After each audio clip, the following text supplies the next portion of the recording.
Navigating through voter ID chaos. Welcome to Law and Society. Please subscribe. I want to come out here and talk about voter IDs because I can see the voter disenfranchisement coming, and which is going to be making it difficult for women, for poor people, and for anybody who doesn't stay updated on the law, difficult to qualify to vote. And I think that whether the SAVE Act passes or not, Donald Trump is going to try to create intimidation and chilling effects that will reduce the amount of people who go to vote because it makes voting an encumbrance. And remember, that disenfranchisement is a violation of your right to vote. So don't stay quiet about it. There are ways in which you can fight it. It will take a little bit more of your time, but it is necessary to preserve your vote. So it's important for us to know what procedures we need to follow. Passports, for example, are one of the sure-shot ways to have a national ID and proof of being a citizen.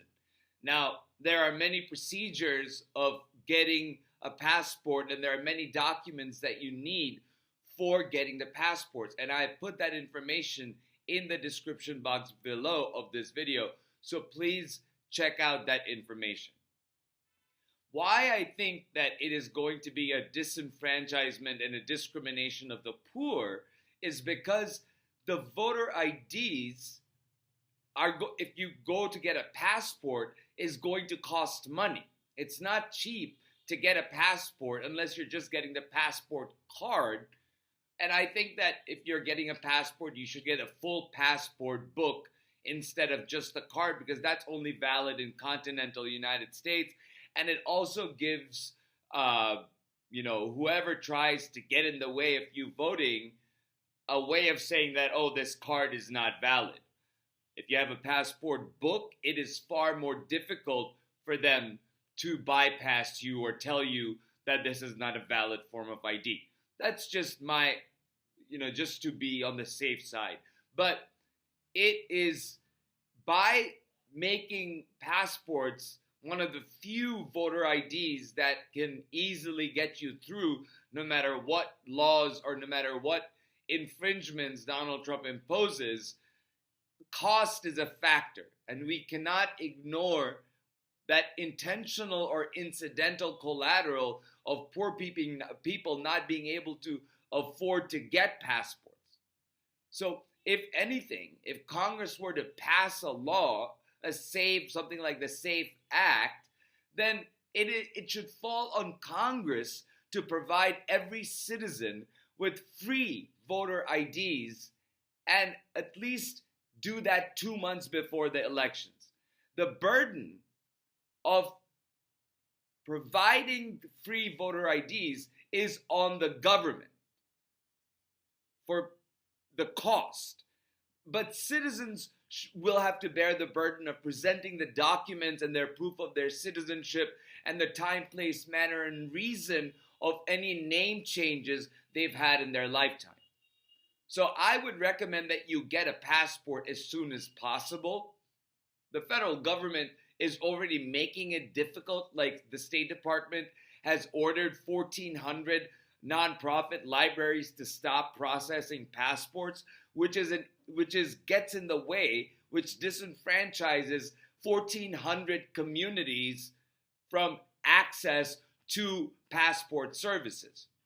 So I would expect delays, and get started now if you don't have a passport, to get the documents that you need and then to apply for the passport. They say it takes 4 to 6 weeks for you to get the passport, but I would say it will take about 6 to 8 weeks for you to get all the documents in a row, to follow the instructions in the websites that I've provided in the description box, and to be able to get your passport. Those documents include, if you are born in the United States, then your birth certificate is your proof of citizenship. If you don't have your birth certificate, the websites I've provided has other alternative um, proofs of citizenship and processes that you can follow. Then there's, if you are a naturalized citizen, there are citizenship certificates where you have, where you can, by the way, change your name from when you were a non-citizen, and that document that has your new name and the citizenship naturalization, that becomes the proof of your name.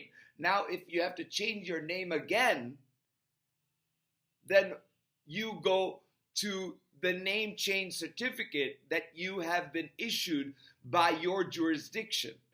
And then you have to follow the process of name changing, go to the clerk's office, present the court with a reason for why your name is changing, whether it be a divorce or whatever other reason, and then you get issued a proof of name change with the seal of the county in which you are located, and that becomes sort of a chain of following where your name has changed. And so that would also be a piece of document that would be necessary if you were to get a passport.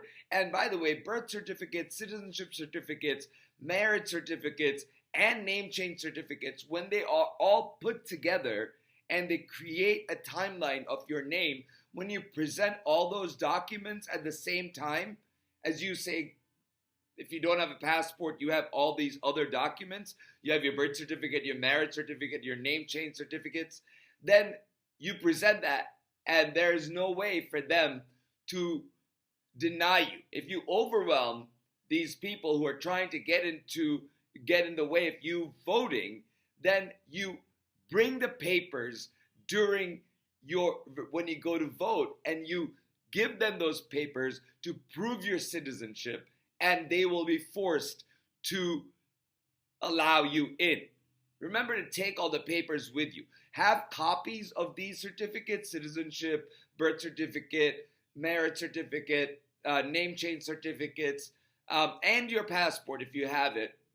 Those documents, take them with you. It will be a little more burdensome unless you just have your passport and that operates as an ID. But take them with you should anybody question your citizenship.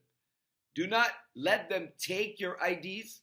If they try to take it, give them a copy and remind them that it's illegal for them to withhold your ID absent any probable cause that you have committed a crime, or there's an illegality or a statutory violation like breaking of traffic laws.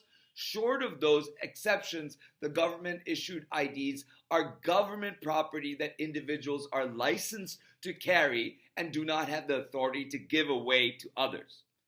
So it will take a little bit more of your work to be able to make sure you have your right to vote. But it is important for you to assert your right to vote and preserve your right to vote. Don't give up your rights because the federal government scares you. Know your rights and have the required documents to make sure they cannot deny you your rights. And if they still nonetheless try, call your local election officials right away who are at the polling locations, as well as your local police officers, because even if there's a federally passed election law, the policing power of elections remain with local and state police officers who have to follow the law, who have to, on the presentment of valid IDs, allow you to go in and vote. With that said, thank you so much for listening. Please get started on the procedures, and I will talk to you soon.